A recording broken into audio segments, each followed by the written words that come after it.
Shalom Bapak Ibu dan saudara-saudara. Semoga kasih setia Tuhan menyertai Bapak Ibu semua. Dan berjumpa kembali dengan saya, Pendeta Lukas Eko Sukoco dari Padepokan Diakonia Mitra Kinasih. Saudara, kita sudah membahas tentang buah roh. Dan sampailah kita pada buah roh ke-7. Buah roh ke-7, pistis atau kesetiaan. Kesetiaan. Saudara yang terkasih di dalam Tuhan, ada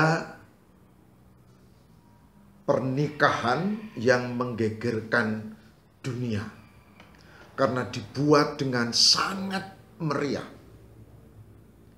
dibuat dengan sangat indah, menghabiskan biaya yang besar, dan menjadi perhatian orang di seluruh dunia.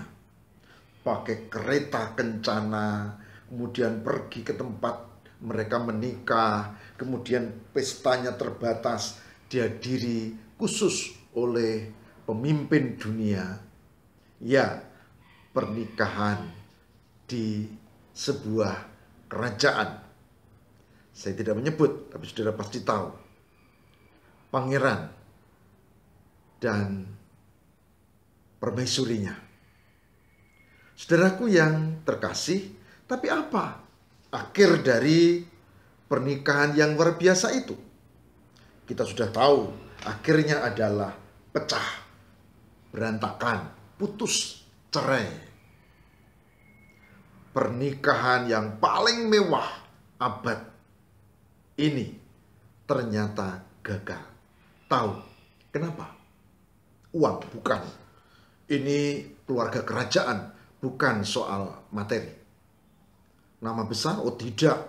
Ini keluarga kerajaan. Nama besar, terkenal. Status? Pasti bukan. Lalu, cinta kasih? Oh mereka saling mencinta. Baik. Yang putri cantik, yang laki gagah, ganteng, pangeran. Kenapa? Kenapa tidak berhasil? Kenapa gagal? Kenapa rumah tangganya berantakan? Jawabnya adalah karena tidak ada kesetiaan. Coba perhatikan yang lain. Ada selebritis, bintang film, ada pemain sinetron, ada orang-orang yang sangat terkenal, bahkan di media sosial.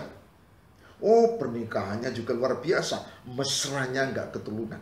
Menikahnya begitu tertata apik, menghabiskan biaya besar. Tapi kita juga tahu, bagaimana kemudian mereka sudah punya anak dan akhirnya juga cerai. Bukan karena uang, bukan karena kurang tenar, bukan karena kurang cinta. Jawabnya sama. Karena tidak ada kesetiaan. Kesetiaan. Jadi saudara, kesetiaan ini menjadi bagian penting dalam hidup kita.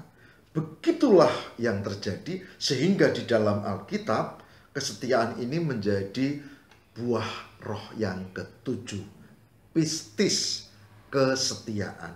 Sebab kalau tidak ada kesetiaan, maka kasih yang baik, sukacita, kesabaran, kemurahan itu menjadi hilang.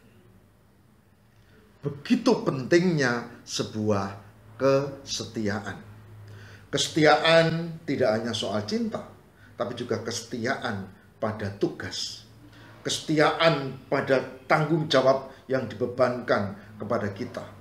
Kesetiaan pada visi dan mimpi yang hendak kita raih. Kesetiaan tentang kehidupan. Kesetiaan hidup berbangsa, bernegara, dan seterusnya. Inilah pentingnya kesetiaan. Oleh sebab itu, mari kita cermati hal ini di dalam kesaksian Alkitab tentang kesetiaan. Baik, kita akan bersama membaca Amsal 3 ayat 3. Amsal 3 ayat 3. Yang demikian sabda Tuhan. Janganlah kiranya kasih dan setia meninggalkan engkau. Kalungkan itu pada lehermu, tuliskan itu pada loh hatimu. Amsal 3 ayat 3. Saya ulangi, janganlah kiranya kasih setia meninggalkan engkau. Kalungkan itu pada lehermu, tuliskanlah itu pada loh hatimu. Amsal 3 ayat 3. Saudara, itulah tentang kesetiaan yang mestinya melekat dalam hati, tidak hanya fisik tapi hati. Nah, yang penting saudara, kesetiaan ini dikaitkan dengan kasih. Amsal 3 ayat 3. Janganlah kiranya kasih dan setia. Nah, kesetiaan itu selalu dilandasi, didasari oleh kasih. Itu yang pertama. Kesetiaan itu selalu didasari oleh kasih. Kalau tidak, ya tidak setia. Yang kedua, kesetiaan itu proses dinamis yang selalu diperjuangkan. Maka kalungkan di leher. Ya, selalu diperjuangkan. Selalu diperjuangkan. Lalu yang ketiga, membutuhkan pengorbanan. Kasih, perjuangan, pengorbanan. Itu kesetiaan. Jadi kalau buah roh pistis, buah roh yang ketujuh ini mau kita lakukan, maka landasannya adalah kasih. Kasih Tuhan, karena Tuhan setia.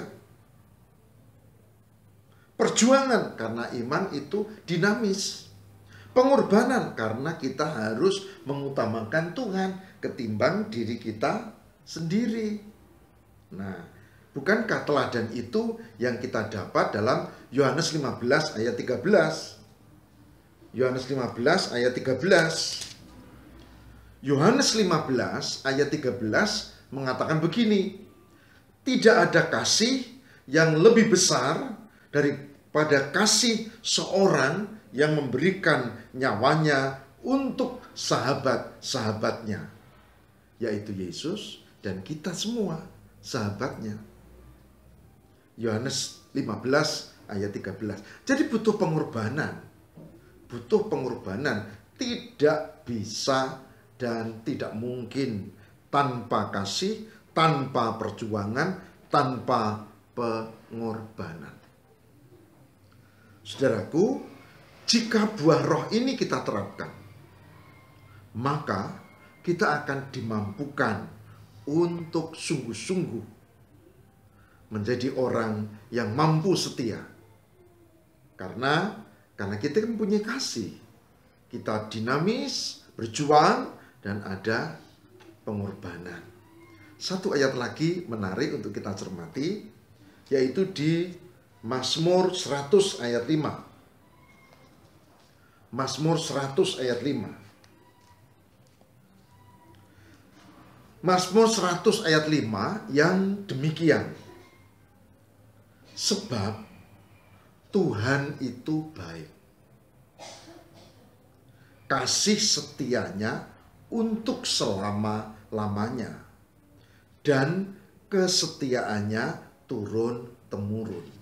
Mazmur 100 ayat 5. Sebab Tuhan itu baik, kasih setianya untuk selama-lamanya, dan kesetiaannya tetap turun-temurun. Nah, saudara, oleh sebab itu mari kita wujudkan kesetiaan itu bukan sekedar di niat, tidak hanya di tekad, tapi dalam perbuatan, dalam kehidupan, dalam perilaku, dan Roh Kudus yang akan memampukan, memberkati kita. Yakinlah saudara, kita pasti mampu dengan tuntunan Roh Kudus. Saya ingat di bagian terakhir dari kitab kita, di Wahyu 2 ayat 10, B terutama ya, Wahyu 2 ayat 10b, ini diungkap poin yang penting. Dikatakan di sana, hendaklah engkau setia. Saya ulangi, hendaklah engkau setia. Hendaklah engkau setia sampai mati. Sampai mati. Dan aku akan mengaruniakan kepadamu mahkota kehidupan. Wahyu 2 ayat 10b. Hendaklah engkau setia sampai mati, dan aku akan mengaruniakan kepadamu mahkota kehidupan. Jadi, kita tidak punya pilihan lain. Sebagai pengikut Kristus, mewujudkan buah roh yang ketujuh ini menjadi penting, yaitu setia. Dan saya percaya Tuhan akan memberkati kita. Saudara, marilah kita berdoa. Tuhan, berkatilah supaya dengan Roh Kudus-Mu yang memimpin menyertai kami mampu untuk memiliki roh kesetiaan.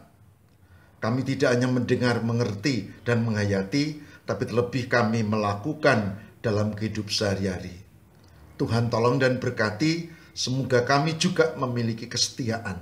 Kesetiaan dalam kehidupan, dalam keluarga, kesetiaan dalam tugas, kesetiaan di dalam iman, dan kesetiaan di dalam pengharapan. Berdoa untuk banyak keluarga, saudara-saudara kami, baik warga maupun segenap masyarakat yang sedang menghadapi pergumulan, kesulitan, persoalan, sakit, penyakit, dan masalah, bahkan resesi ekonomi. Tuhan berkati di tengah situasi apapun, kiranya kami berharap kepada Tuhan, berupaya, dan tetap memiliki kesetiaan. Terima kasih Tuhan. Inilah doa kami. Kami berserah demi Kristus pengantara kami. Amin.